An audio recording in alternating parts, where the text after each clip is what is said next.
Iniciando aqui mais o Third Talk Podcast, agora para abordarmos um assunto tão incomum, mas que faz tanto sucesso, que seria a questão dos alienígenas e se existiria supostamente vida fora da Terra. E para isso, trouxemos aqui novamente o Rômulo e o convidado recorrente, André, que já podem se apresentar, por favor.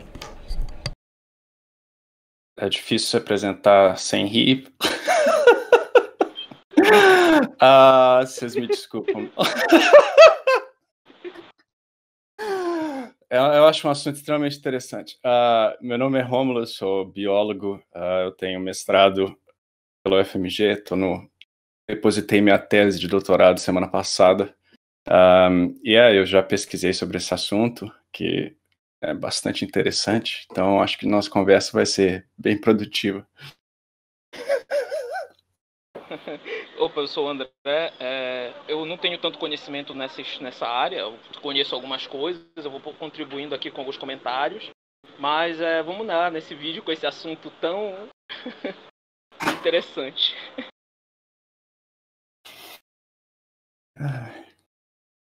Então, para a gente começar, Rômulo, quando começou essa tese aí da vida fora da Terra, como foi que ela iniciou assim?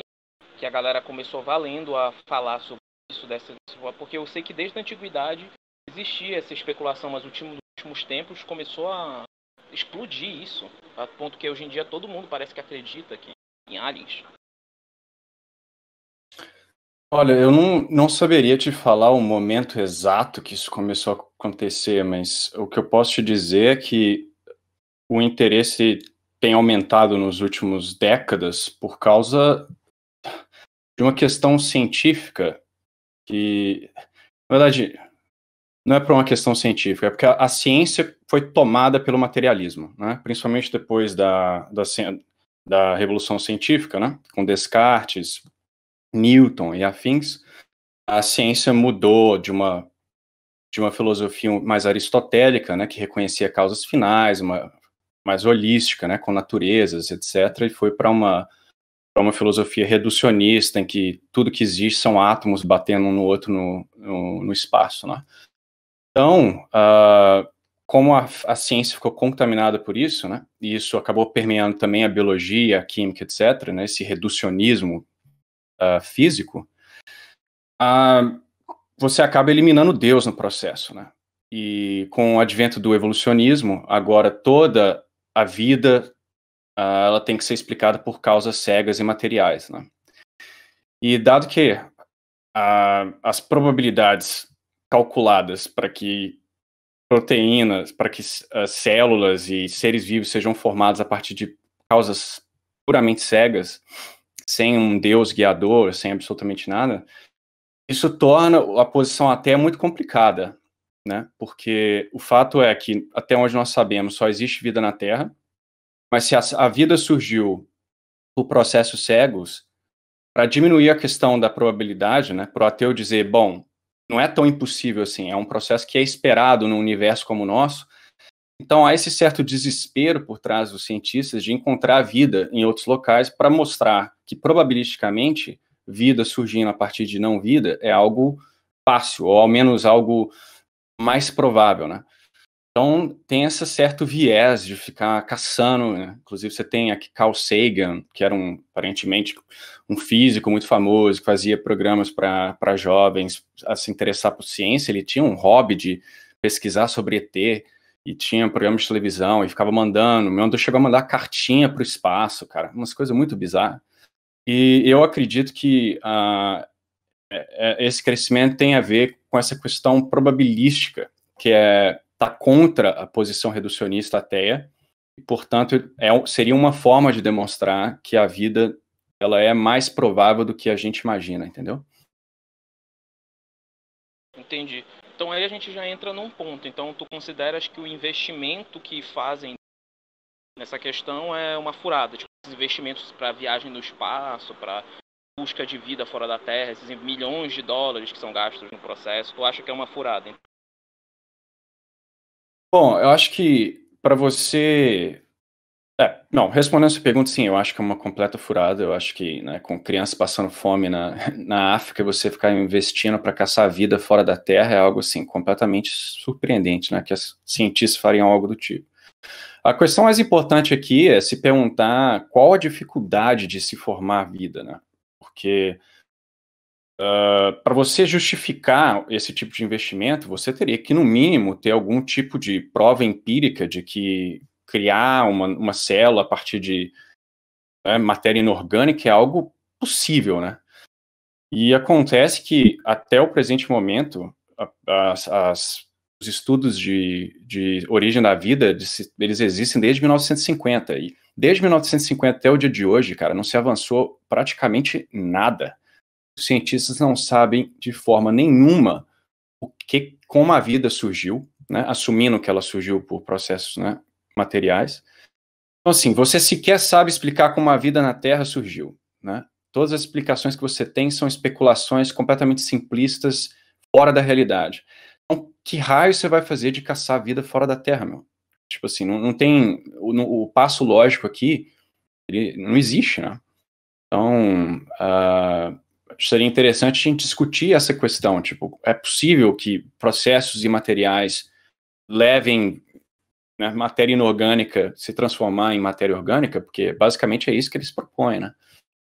Então vamos entrar então nisso. É possível que então esses processos materiais, matéria inorgânica gerar orgânica?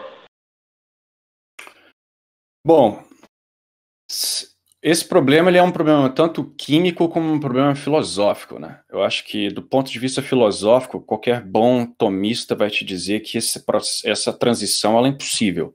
Porque da vida para não vida não é só uma questão de mera organização, você está falando de um salto ontológico gigantesco, né?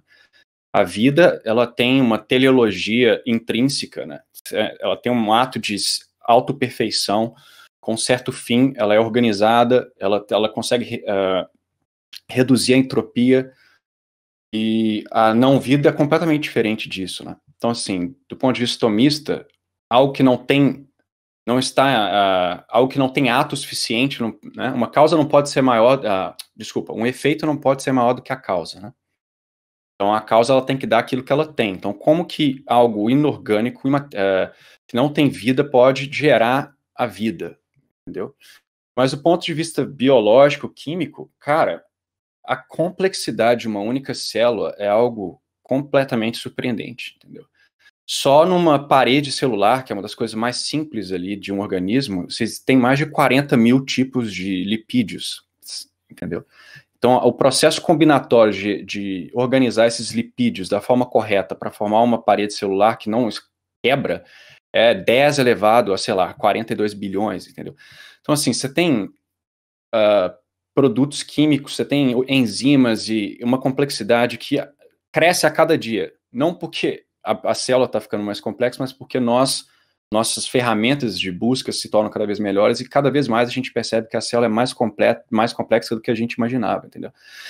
Então, assim, o que você vê nessa literatura de origem da vida é uma super, ultra simplificação, que também ocorre na literatura evolucionista, de o que é uma célula, uma completa especulação maluca a respeito do que poderia ter acontecido na atmosfera primitiva, mas a verdade é que eles não sabem nada, sabe?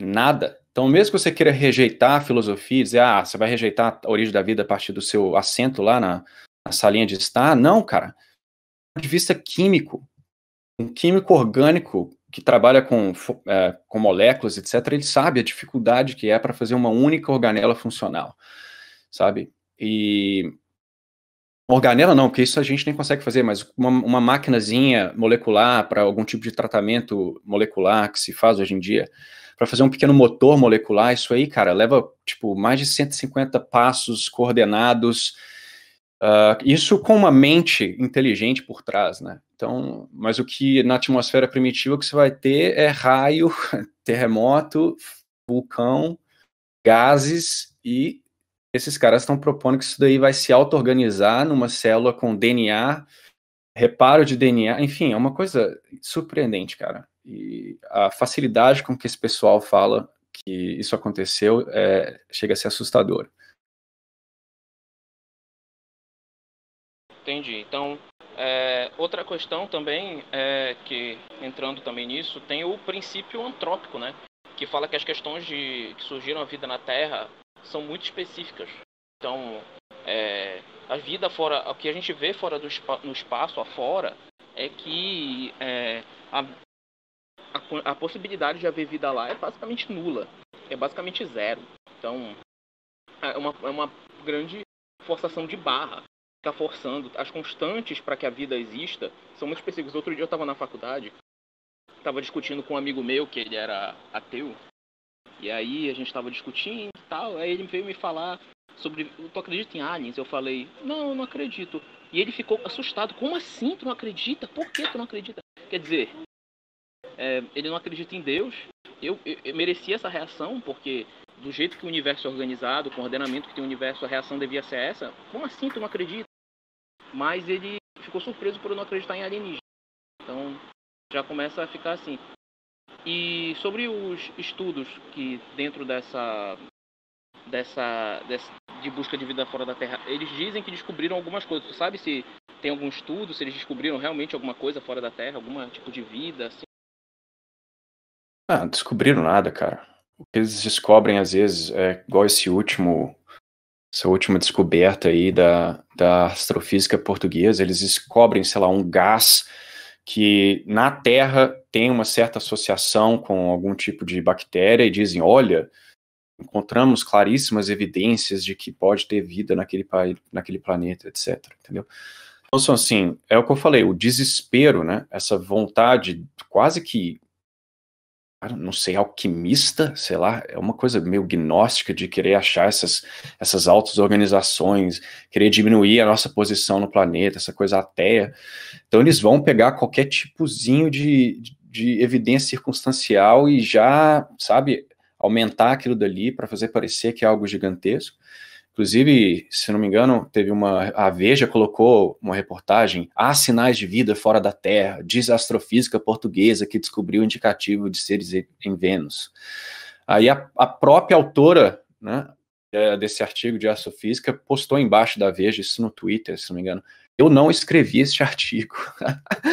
Então, assim, é uma coisa assustadora. Como eu falei, existe essa super simplificação. Por exemplo, tem um livro publicado pela Oxford University Press, Regis, 2009, é livro acadêmico comum, tá? O livro é O que é a Vida? Investigando a natureza da vida na idade da biologia sintética. Olha como é que o sujeito descreve o surgimento da vida. A vida começou com pequenos sacos de lixo. Assortamentos aleatórios de moléculas fazendo um tipo cru de metabolismo. Isso é o estágio 1. Os sacos de lixo crescem e ocasionalmente se dividem em 2. E aqueles que crescem e se dividem mais rápido ganham. Meu, você não precisa de um doutorado em química orgânica para saber que tem um problema aqui, né? Você acha que isso é só um dos problemas? Um artigo de um prêmio Nobel, tá? Publicado na Nature, que é a revista mais prestigiada de toda a ciência, tá? Em 2018, ou seja, novo. Aí o artigo chama Como a Vida Começou. Primeiro, a atmosfera primitiva não tinha oxigênio, era constituída principalmente de nitrogênio e dióxido de carbono, com menores quantidades de hidrogênio, água e metano. Relâmpagos, impactos de asteroides e luz ultravioleta proveniente do Sol agiram na atmosfera para gerar cianido de hidrogênio, um composto de hidrogênio, carbono e nitrogênio. Chovendo em vulcões ou lagos vulcânicos, o cianídrio reagiu com o ferro trazido pelas águas que circulavam entre as rochas. O composto de ferro e cianídrio resultante dessa reação acumulou com o tempo, produzindo uma concentrada sopa de químicos reativos. Vida como conhecemos precisa de RNA. Alguns cientistas acreditam que RNA emergiu é a palavra que o cientista usa para mágica, tá? Quando eles não sabem o que está acontecendo, fala emergiu. Emergiu diretamente desses químicos reativos, se aglomeraram por forças dinâmicas no ambiente, daí nucleotídeos que formam o RNA eventualmente se formaram, então se juntaram para fazer fitas de DNA. Alguns estágios desse processo não são bem compreendidos. Sério? Claro. Beleza. Assim que a RNA foi feito, algumas fitas ficaram encapsuladas em pequenas vesículas formadas por agrupamentos espontâneos de lipídios e membranas, criando as primeiras protocélulas. Assim que as membranas incorporaram alguns lipídios, elas cresceram e se dividiram ao mesmo tempo. Reações internas causaram a replicação do RNA encapsulado. Isso é um cara inventando uma historinha no maior jornal de publicação científica do planeta. Tá? Tem uma palestra maravilhosa que eu recomendo a todos, do James Tour, que é um químico orgânico que tem, só ele produz 25% de todas as patentes da universidade dele. Já tem mais de 10 empresas que trabalham com... São empresas milionárias, bilionárias, que produzem coisas fantásticas. E ele, por ser um químico orgânico que trabalha criando moléculas, ele questiona tudo isso daí. E, cara, como eu falei, para você gerar uma parede celular, você tem um fator combinatorial gigantesco de possibilidades, meu. E essa galera simplifica, falando que essas coisas acontecem dessa forma, com relâmpago batendo, vulcão, e daí simplesmente a coisa se encapsula e forma o RNA. Cara, o RNA é uma molécula extremamente complexa. A sua célula tem o DNA, que é uma molécula que funciona como um código, né? E funciona como informação, que tem um sistema de reparo que é mais complexo do que o próprio DNA, que repara qualquer tipo de mutação, consegue ler o erro no meio do código, reparar esse código, e essa galera tá falando que isso daí surgiu por vulcões e relâmpagos batendo em cianido e hidrogênio. Você tá me entendendo? É um negócio, assim, que só porque a academia é totalmente ateia, que uma porcaria dessa é publicada, cara. Isso em qualquer situação séria, em qualquer outra área, isso aqui jamais seria publicado, né? E se você não consegue resolver o problema da vida aqui na Terra, não vai se resolver indo para fora, cara. Porque vamos supor que você ache uma vida extraterrestre. Você ainda tem o problema de explicar. Você só mudou o problema de lugar. Você ainda tem que explicar como a vida surgiu, não é? E como eu disse, isso é um problema de ateísmo, de querer fazer a vida ser mais probabilisticamente aceitável. Porque eles sabem no fundo da alma, que é um negócio astronomicamente improvável, né? Beirando o impossível. Ou melhor, impossível. Então, se eles conseguirem mostrar que tem vida pipocando em todos os planetas, o argumento deles vai ser, tá vendo? A vida é fácil de se formar. Mas não vão achar. E vão ficar aí, gastando milhões e milhões e milhões, achando gás em Vênus e chamando isso de vida. Desculpa a demora da explicação. Não, mas claro, não, mas pode ir à vontade, foi excelente. E isso foi reparado até pelo Richard Dawkins. Tem uma entrevista dele que ele deu para os caras do design inteligente, né? Que ele falou que era possível que tinha sido uma vida extraterrestre que deu a vida aqui na Terra, porque a realidade era tão complexa que teria sido uma vida extraterrestre que deu aqui na Terra. O que tu acha desse tipo de hipótese, assim, tipo, que os extraterrestres teriam cultivado vida aqui no planeta e que teria um povo extraterrestre que cultiva vida nos planetas e etc? Bom, cara, isso, primeiro que isso não é ciência, isso é uma posição, eu tenho até vergonha de chamar isso de uma posição filosófica, mas além de ser uma clara loucura, né, percebida pelo próprio senso comum, né, o fato, se fosse eu falando isso numa rede, sei lá, um católico falando uma besteira dessa numa entrevista na Globo, ele seria ridicularizado amanhã, mas um ateu cientista famoso pode falar uma asneira dessa e passar batido, né? Mas o problema maior é que você não resolve o problema. Você está jogando, como eu falei no exemplo anterior, você está jogando o problema para outro lugar, né? Porque agora você vai ter que explicar como que esse ET surgiu e você está com o mesmo problema na sua mão, né? Então, assim, não adianta, cara. Lide com as coisas mais próximas de você, entendeu? Nós temos aqui os químicos mais brilhantes do mundo. E o James Tour, por exemplo, ele fala, você pode pegar todos os químicos mais brilhantes desse planeta, dá para eles todos os ingredientes necessários para fazer uma célula, o código genético necessário, como essas células são, como as organelas, os lipídios, os carboidratos são organizados, a blueprint do negócio, e dá para eles o tempo que eles quiserem, 50 milhões de anos, eles não vão conseguir colocar uma célula funcional, entendeu? Então, assim, a complexidade e nós estamos falando de uma única célula, cara. Uma única célula. Você tem mais de 1 trilhão de células dentro de você. A célula sequer tem do ponto de vista atomista, a célula tem menos realidade do que a substância, né? Porque a célula existe, né? de uma forma mais imperfeita do que a substância de qual ela é parte. Então, assim, como que um organismo coopta todas essas células, toda essa complexidade em um único ser, né? Mas mesmo essa pequena célula é algo extremamente complexo que os cientistas, no mínimo, se eu posso falar com certeza absoluta, eles não fazem a menor ideia de como ela surgiu, entendeu? E sobre a questão, citando também já a galera do design inteligente, ela trabalha um pouco com isso, né? Ela trabalha nesse sentido de ver por trás, o design por trás. Tem como a gente comprovar que esse design não é um ser extraterrestre, mas é o próprio Deus? Que, na verdade, esse extraterrestre é só uma forçação de barra? Pelo design inteligente, não. O pessoal do design inteligente é bem cauteloso em simplesmente postular uma causa inteligente. Isso não é covardia, isso é porque se você entrar com as explicações filosóficas a respeito de Deus, elas terão que ser filosóficas. Mas a ciência, ela tem o seu escopo, né? Então, assim, o que eles mostram é que existem estruturas que são extremamente improváveis do ponto de vista de processos mecânicos, né, causas cegas, etc., de terem sido geradas. Por exemplo, a probabilidade, você pega uma proteína, você fazer uma proteína ligeiramente diferente, ela se dobra de uma forma diferente, existem 10 elevado a 77 possibilidades para você recombinar essa proteína. Então, assim,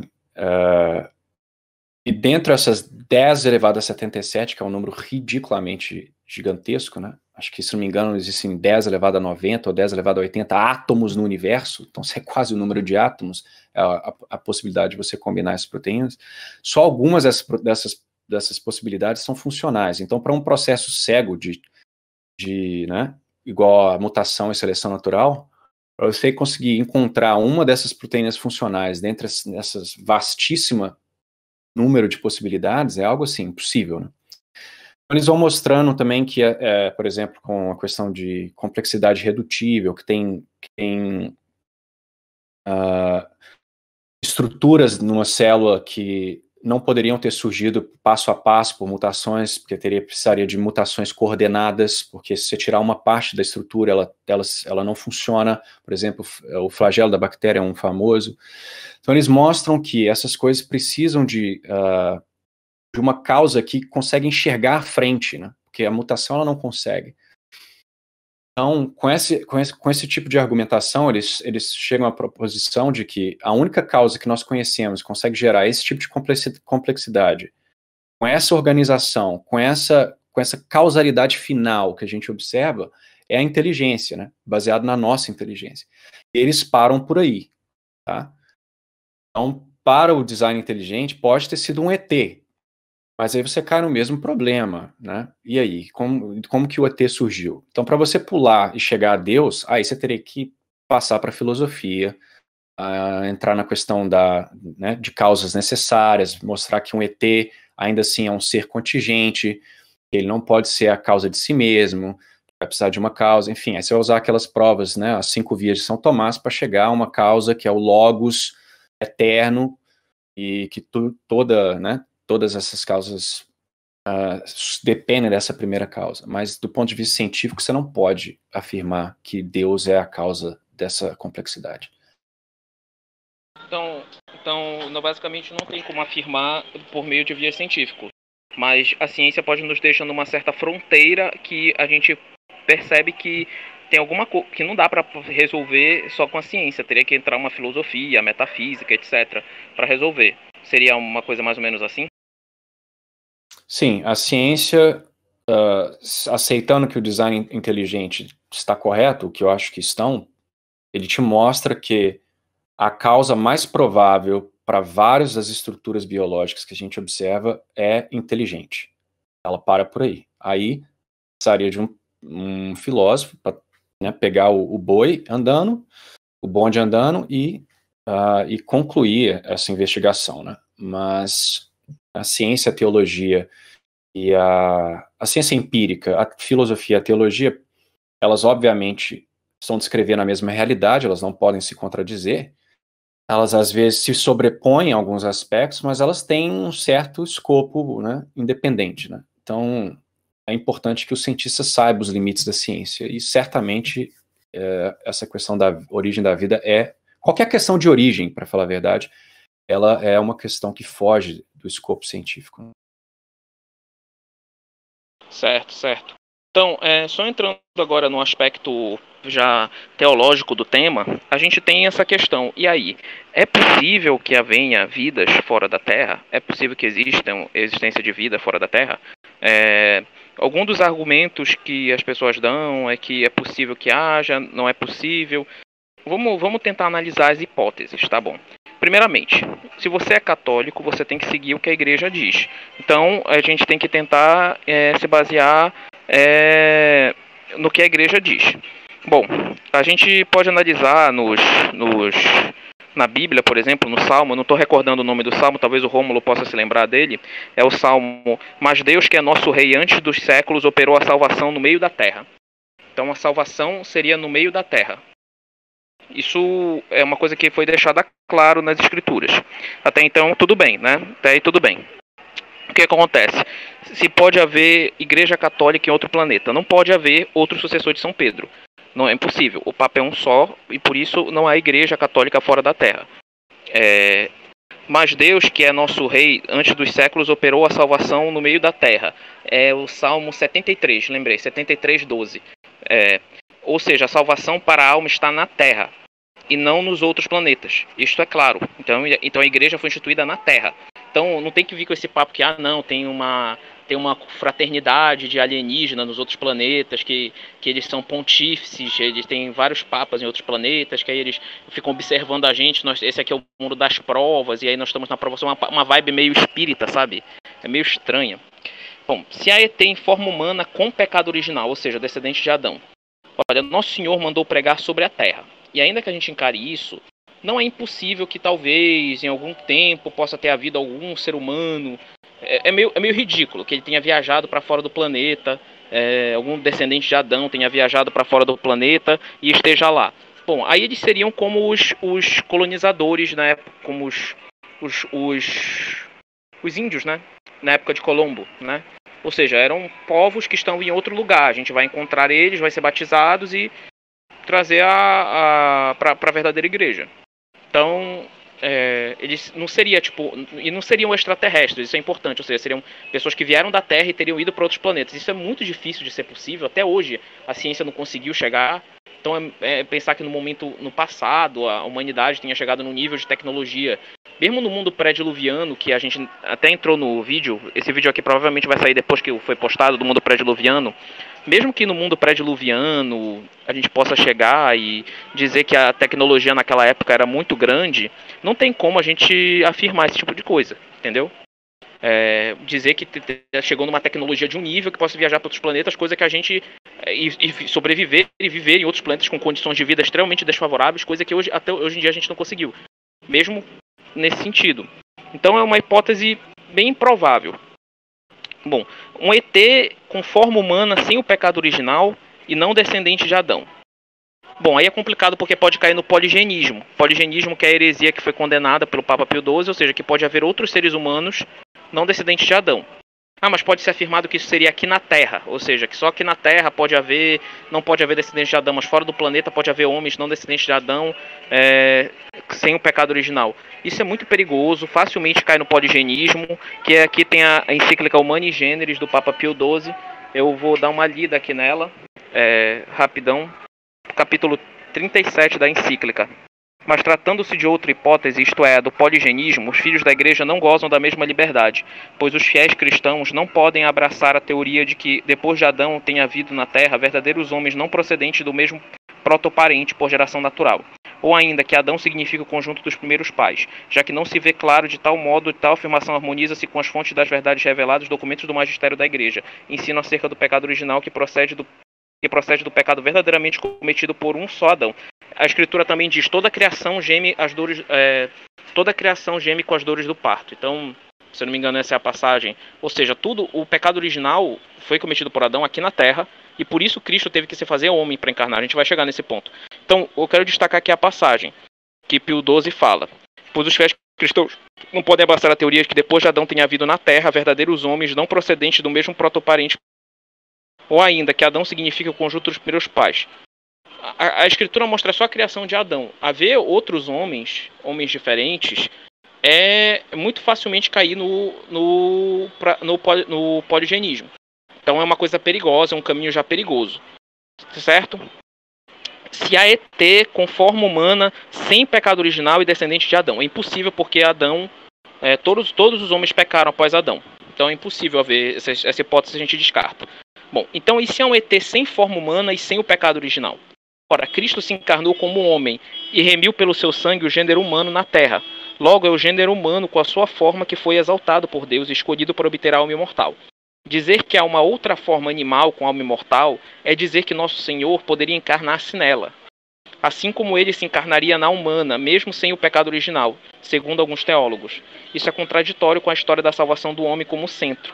E induz a pensar que a revelação não revelada. Aí a gente entra no campo gnóstico, ou seja, quer dizer, existe alguma outra revelação para algum outro povo, e aí Jesus se encarnou para aquele outro povo.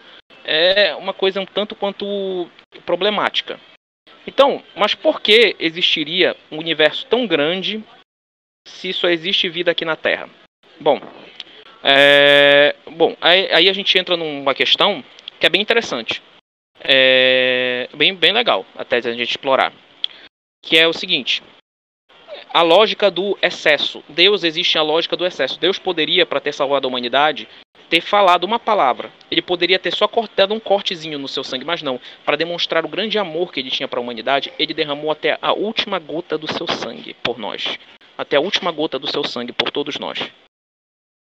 Então, existe uma lógica no excesso, ou seja, Deus faz tudo, quando Deus faz, ele faz em abundância. Então, Deus poderia ter criado um universo pequeno para o homem, mas ele criou um universo enorme, majestoso, para mostrar a beleza de sua criação. A grandeza do universo mostra a grandeza de Deus, é um reflexo da grandeza de Deus, da complexidade do Criador, entende?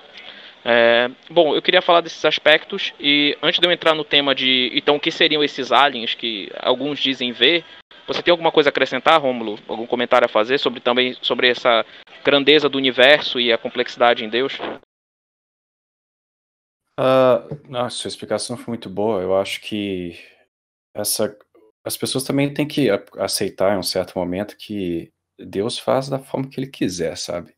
Eu acho que a gente é um pouco arrogante de tentar compreender exatamente o que passa na cabeça de Deus, mas certamente a criação ela revela muito sobre o Criador, né? Tanto que São Paulo diz, né, as coisas que eram escondidas fizeram ser reveladas, etc., né, em Romanos. Então, um universo extremamente gigante reflete, né, parte dessa infinitude de Deus, né? E não só isso, né? É algo que é fantástico. E lembre quando eu disse que quanto mais tempo se passa, mais a gente percebe que a célula é mais complexa do que a gente imaginava antes. E isso é muito sábio. Por quê? Porque Deus, em sua infinitude, né, em sua sabedoria, ele sabe que a tecnologia humana ia crescer, né? Ele sabe tudo, ele vê o eterno presente.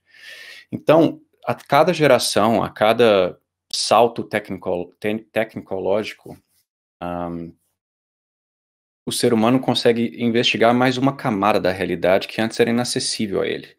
E cada camada que ele alcança, ele percebe ainda mais a dificuldade, a complexidade e a beleza da vida, né? Que antes era inacessível, né? Então, assim, hoje nós já conseguimos investigar milhares de galáxias que estão a bilhões de anos-luz de nós, entendeu? Coisa que era completamente impossível há centenas de anos atrás.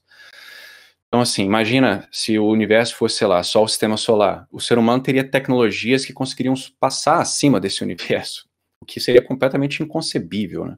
Nós, né, pensando que Deus é infinito e majestoso. Então, do mesma forma da célula, quando você vai para o campo microscópio, né? Antes achava, na época de Darwin, por exemplo, inclusive é uma das razões que ele achava que era tão fácil transmutar uma espécie em outra, eles não tinham esses microscópios, né? Então a célula era só uma geleia. Eles achavam que era literalmente uma bolota de geleia. E hoje, quanto mais você investiga a célula, mais embasbacado você fica com a complexidade, né? E acredito que quanto mais a tecnologia crescer, mais você vai ficar surpreso com a complexidade, né? Quando você achar que entendeu a célula, você vai chegar a criar um microscópio ainda mais poderoso e descobrir algo ainda mais surpreendente. Isso tudo reflete essa grandeza de Deus, né? E o fato também que o universo inteiro parece ser fine-tuned, né? Ele parece, eu não sei como o pessoal chama isso em português, né? Mas ele tem esse ajustamento perfeito para gerar vida só aqui. Se a água não fosse do jeito que ela é, se ela não tivesse as propriedades que ela tivesse, se as constantes físicas não fossem da forma que elas fossem, se o universo fosse ligeiramente diferente, ele ia, sei lá, se colapsar em si mesmo, ou não poderia ter vida. Se a Terra fosse o ângulo dela, sabe, fosse ligeiramente diferente, porque ela é um pouquinho torta, né? Ela não, se fosse, sei lá, 1 grau de diferença, ela seria quente demais, etc. Então, assim, apesar de toda essa grandeza, parece que toda essa grandeza é organizada de forma para que a vida exista aqui, nesse local, entendeu? É algo, assim, extraordinário. Certo. Opa, pode Posso? falar. Então, um argumento muito usado sobre essa questão do Alien, e é uma coisa que que o Romulo falou aí, é que as pessoas que são pró esse tipo de ideia, elas usam o seguinte argumento: mas o universo, ele é infinito, o universo é completamente infinito, e por conta disso, em algum ponto do universo, mesmo que a chance seja mínima, existe vida. Só que se a gente for levar essa afirmação na lógica e até em bases matemáticas, ela é inconcebível, até absurda, porque qual que é como que é dada a probabilidade, por exemplo? A probabilidade ela é dada por uma divisão entre o total de ações possíveis e as tentativas, por exemplo. Quando eu lanço um dado de 6 faces, qual que é a probabilidade dele cair em 1? 1 sobre 6. Todas as possibilidades pelo número de tentativas. Então, no universo, como a gente tem infinitas possibilidades, mas também pela sua infinidade a gente tem infinitas tentativas, sempre vai ficar infinito por infinito. Então, lógico, mesmo se a gente fosse supor qualquer coisa absurda de existência no universo, a chance sempre seria de ser de 100%, porque ele é infinito, então são infinitas tentativas. Então, o argumento que eles usam, o universo é grande demais em algum ponto, que mesmo que, igual o Romo estava falando, que a gente já vê muito do nosso universo, a gente tem um espaço visível de 13 bilhões de anos e nada foi encontrado de vida. Eles falam que daqui muito distante existe alguma coisa. Claro, cara, você usa um argumento baseado numa falácia da probabilidade. Então, se eu dizer que existe em algum ponto do universo, que as pessoas andam de cabeça para baixo, a probabilidade é de sempre 100%, porque é uma falácia. Entendeu? Isso é mais um absurdo que eles usam. E eles vão complementar isso daí com a teoria do multiverso, né? Porque eles vão multiplicar cara. os multiversos. Exato, cara. Isso é absurdo. Sobre isso, eu tenho aqui umas coisinhas bem interessantes. Deixa eu só abrir aqui. Tem um senhorzinho que é o Michio Kaku. Não sei se tu conhece, Rômulo. Ele é conhecido no meio científico, né, por tentar colocar de uma maneira mais simples, vamos dizer assim, coisas que são mais complexas na ciência. Em resumo, ele fala na cara de pau a gnose que está por trás da ciência. Então, o que ele fala? O Michio, acho que é assim que se fala, Kaku. Ele fala: diz ele, o conceito antigo do universo foi substituído pelo multiverso e os dados dos satélites estão abrindo este caminho. Nós poderíamos estar próximos de uma nova revolução copernicana. Copérnico introduziu a ideia de que a Terra não é o centro de tudo aqui. Nesta nova revolução copérnica, nosso universo não é necessariamente o único jogo na cidade. Se você pensa sobre a ideia multiverso, é desconcertante no seu âmbito filosófico e teológico. Por exemplo, quando eu era jovem, eu costumava aprender sobre Gênesis. Meus parentes são budistas e no budismo não há Gênesis, há Nirvana. O Nirvana é atemporal. Não há começo nem fim. Duas ideias mutuamente excludentes na minha cabeça. Como eu reconciliei elas? Bom, agora sou um físico. Eu percebi que a ideia do multiverso nos dá uma mistura maravilhosa, uma mistura desses dois pensamentos religiosos, que o Gênesis se dá continuamente em um oceano de Nirvana. Esse Nirvana é algo que chamamos de hiperespaço de 11 dimensões. Ele continua aqui. Isso significa que quando se aplica o princípio quântico para as pessoas, você tem que entender que existem pessoas paralelas, que talvez existam universos que nós não podemos nem conceber e quando foi separado.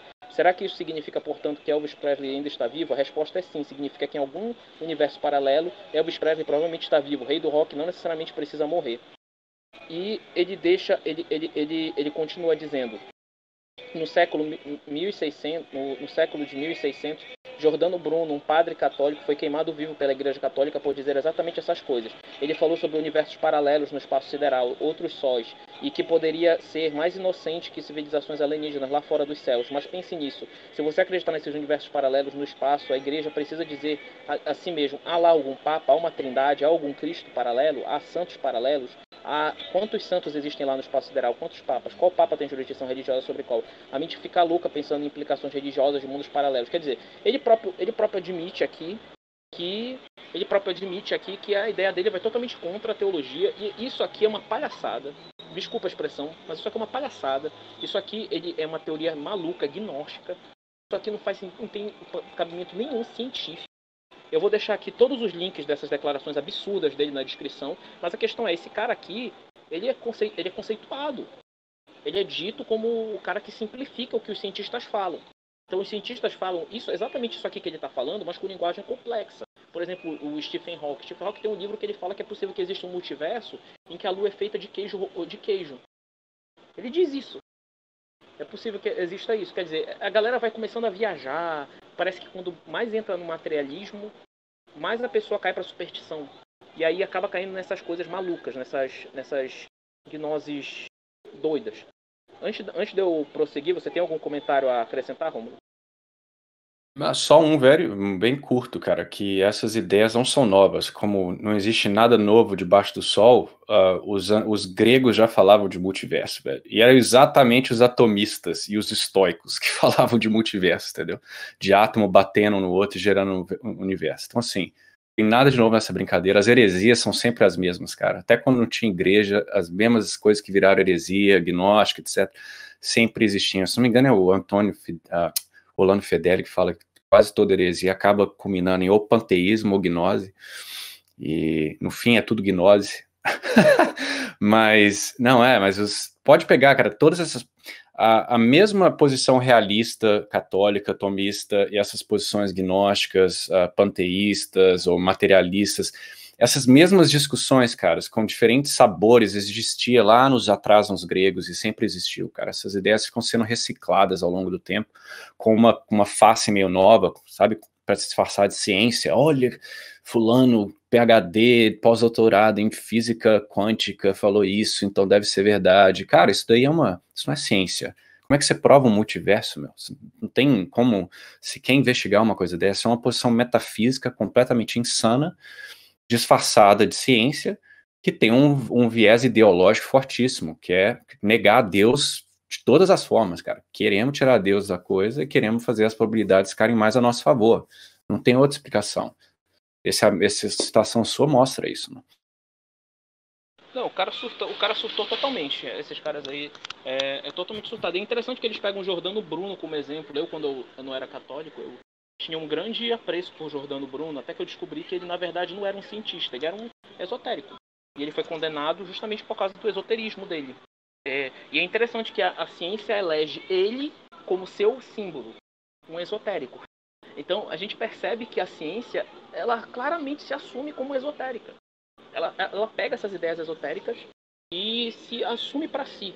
É interessante. Aí tu tem, por exemplo, o Heisenberg, por exemplo, se eu não me engano, falando que a partícula elementar, que é a última que existe, ela não existe. Quer dizer, que a matéria não existe. Então, a gente pega essas coisas malucas, a gente percebe que quanto mais que o materialismo vai caindo, vai tendo um salto para a superstição. O que eu queria falar aqui é... Opa, alguém quer falar?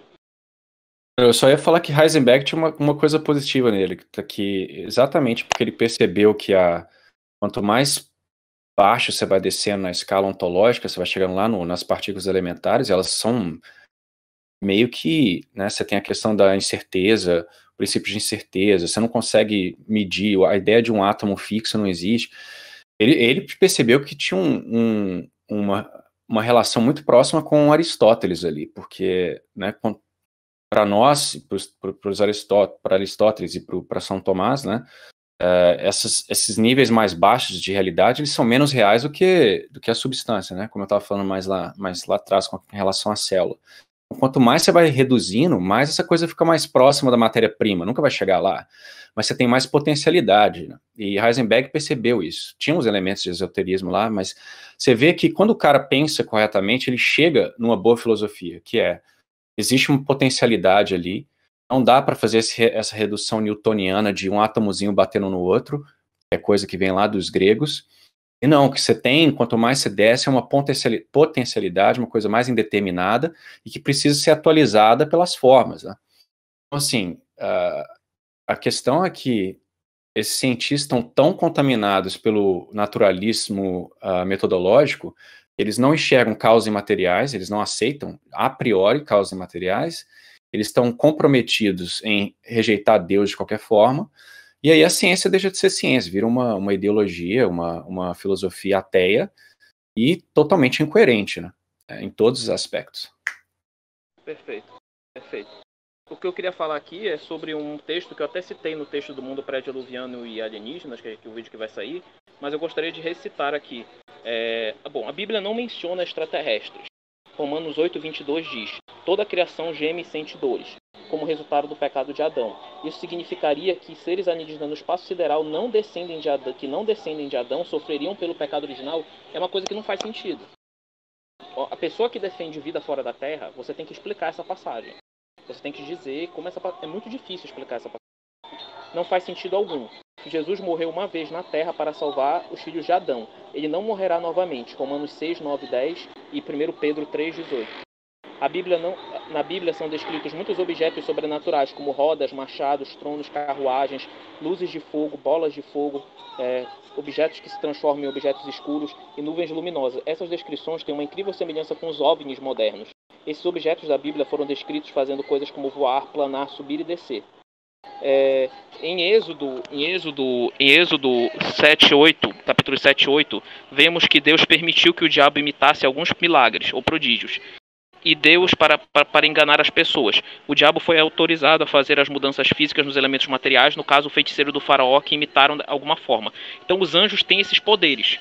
Aí a pergunta que não quer calar: será que essas aparições de aliens, anjos podem assumir diferentes formas e figuras? Então poderia ser que os demônios assumissem formas alienígenas? Então é uma pergunta que eu faço aqui. Será que não poderiam ser... Tanto que o demônio apareceu como uma serpente, né, no Éden. Então, será que ele não poderia se assumir como essa forma de aliens e tal, etc? Seria uma coisa possível? Eu não vou lembrar. Eu acho que foi o padre Ripperger, eu não tenho certeza, mas eu vi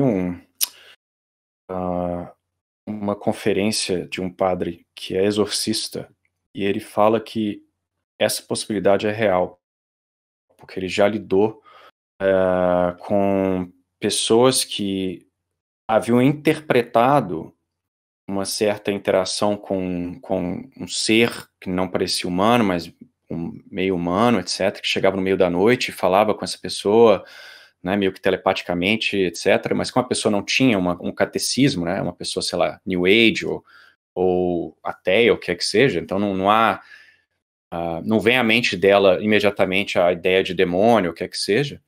Então ela associou com ET, inclusive ela começou a tentar se comunicar com esse ser, apesar dela sentir um medo feroz, e o padre, né, tendo essas entrevistas com ela, percebeu claramente que se tratava de alguma influência demônica, e falou para ela, quando essa coisa aparecer, parece que tinha um formato de sombra, né, tipo, etc., surgia na casa e falava, como eu disse, parece que na mente dela, alguma coisa assim, para que ela clamasse pelo nosso Senhor Jesus Cristo, falasse o nome de Deus, deve ter dado alguma fórmula de exorcismo para ela, simplificada, não vou lembrar exatamente qual, e ela, isso eu acredito que se a gente for lá na palestra, eu posso inclusive tentar encontrar para vocês colocarem no vídeo, quando ela passou a fazer isso, a chamar pelo nome de Jesus e pedir pela ajuda, a criatura não conseguia passar de uma certa posição na casa e depois de um tempo ela parou de vir, entendeu?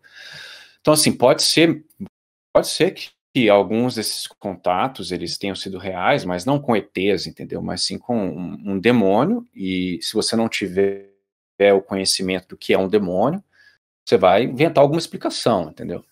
Então, é uma possibilidade. Então, eu terminei, era isso que eu ia falar sobre a questão do demônio. Certo, tudo bem. Bom, eu encerro a minha apresentação por aqui, mas antes eu gostaria só de destacar algumas coisas. Eu passo depois a palavra para o Rômulo, para que quiser falar mais alguma coisa para finalizar.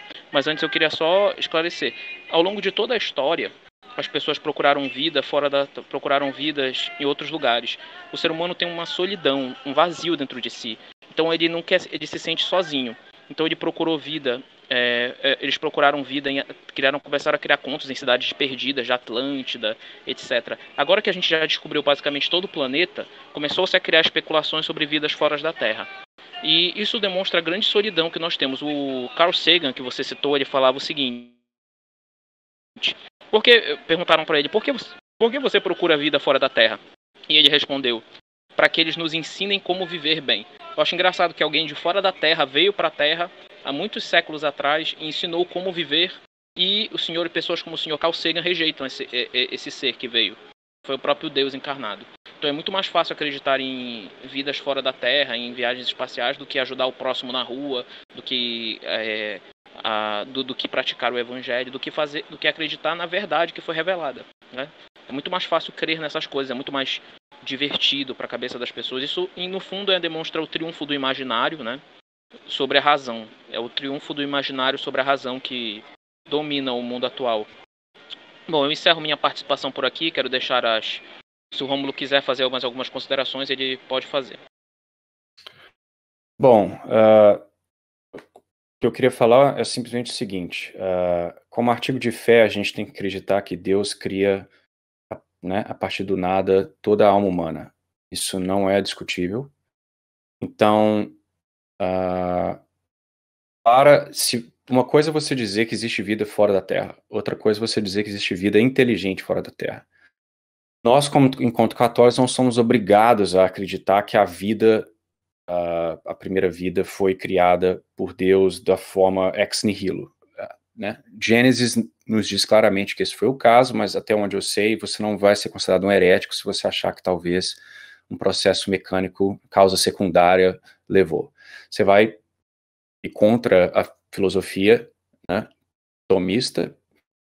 Eu acredito que é impossível fazer essa defesa. Como eu disse, a ciência empírica ela não suporta essa possibilidade, porque a complexidade é grande demais, probabilidades baixíssimas, as causas que eles propõem não têm essa capacidade de ver o futuro.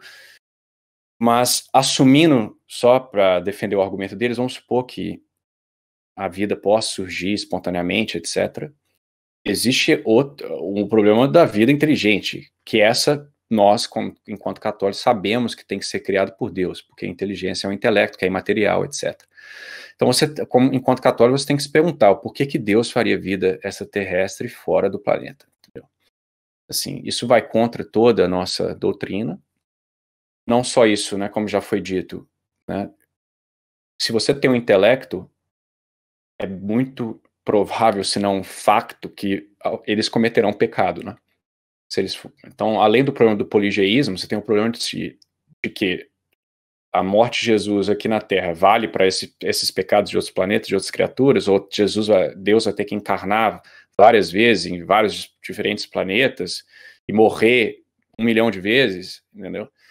Então, assim, é uma coisa completamente insana. E para que sequer abraçar uma ideia tão insana, ainda que não fosse logicamente impossível, nem teologicamente possível, que eu acho que são, por que você abraçaria uma ideia dessa que não tem comprovação nenhuma, não tem suporte nenhum, simplesmente porque tem uns ateus malucos que porque querem descobrir que existe vida fora da Terra? Então, assim, como que essas pessoas podem nos acusar de ser irracionais, porque a gente acredita em um Deus criador, enquanto que elas estão aí caçando, jogando mensagem de rádio para fora do planeta, tentando pegar um sinal de uma civilização lá fora? Cara, isso é coisa de livro de ficção, meu.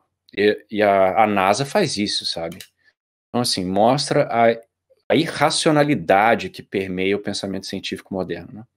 Então, assim, o sujeito que o sujeito fazendeiro que trabalha na terrinha dele lá, ele tem mais sabedoria que muitos desses pós-doc, cientista quântico físico aí, cientista de física quântica. Então, enfim, não importa como você olha esse problema, seja do ponto de vista químico, do ponto de vista biológico, teológico, filosófico, é uma bagunça ilógica que, enfim, melhor você cuidar da sua terrinha mesmo e esquecer essas baboseiras. Mas é basicamente isso que eu queria dizer. E também, só também complementando, o demônio pode fingir que tem vida fora da Terra para enganar essas pessoas. É uma estratégia que ele poderia fazer. Então, olha, fingir que tem vida fora da Terra para justamente afundar nesse pensamento materialista. Então, a crença nisso pode ser perigosa nesse sentido. Então, eu acho que a gente encerra por aqui. Se o Samag quiser, pode finalizar. Então, gostaria aqui de agradecer ao André e ao Romulo por terem vindo aqui abordar novamente um assunto tão em alta no momento, felizmente ou infelizmente, não é?